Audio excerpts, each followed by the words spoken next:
दोस्तों, महान बहुजन चैनल में आपका स्वागत है। आज बात करेंगे बाबा साहब के अनसुने तथ्यों के बारे में।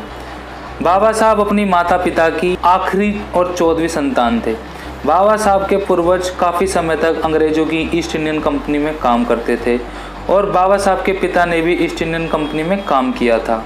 बाबा साहब विदेशों में बड़ी बड़ी डिग्रियां लेकर इंडिया आए थे। उसी को ध्यान में रखते हुए बाबा साहब को मुंबई के गवर्नर ऑफ कॉलेज में करीब 2 साल तक प्रिंसिपल के पद पे काम करने का मौका मिला था।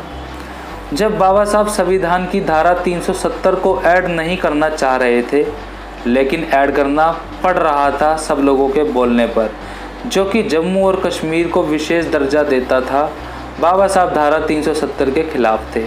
बाबा साहब ने विदेशों में जाकर इकोनॉमिक्स में पीएचडी की थी, जबकि उस समय भारत में किसी ने भी यह काम नहीं किया था। बाबा साहब भारत के पहले इकोनॉमिक्स बने थे जिन्होंने पीएचडी की थी, और वह भी विदेश से। बाबा साहब को आगे चलकर बाद के सालों में डायबिटीज़ जैसी बीमारी हो गई थी। इस बीमारी की वजह से बाबा साहब की तबीयत ग्रस्त हो गई थी। बाबा साहब भारत के एकमात्र भारतीय थे जिनकी फ़ोटो लंदन ऑफ म्यूज़ियम में कार्ल मार्क्स के साथ लगाई हुई है। भारतीयों के लिए यह गर्व की बात है।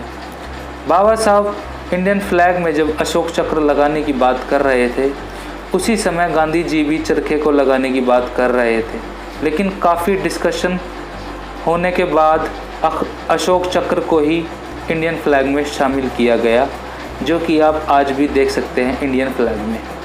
बाबा साहब लेबर मेंबर के सदस्य थे और उनकी ही वजह से फैक्ट्रियों में कम से कम 12-14 घंटे काम करने वाले नियम बदलकर सिर्फ 8 घंटे कर दिए गए।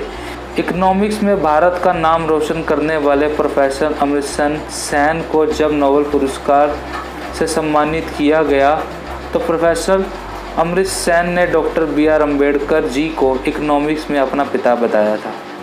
ऐसे ही जानकारी के लिए दोस्तों चैनल को सब्सक्राइब करें, बेल आइकन दबाना ना भूलें।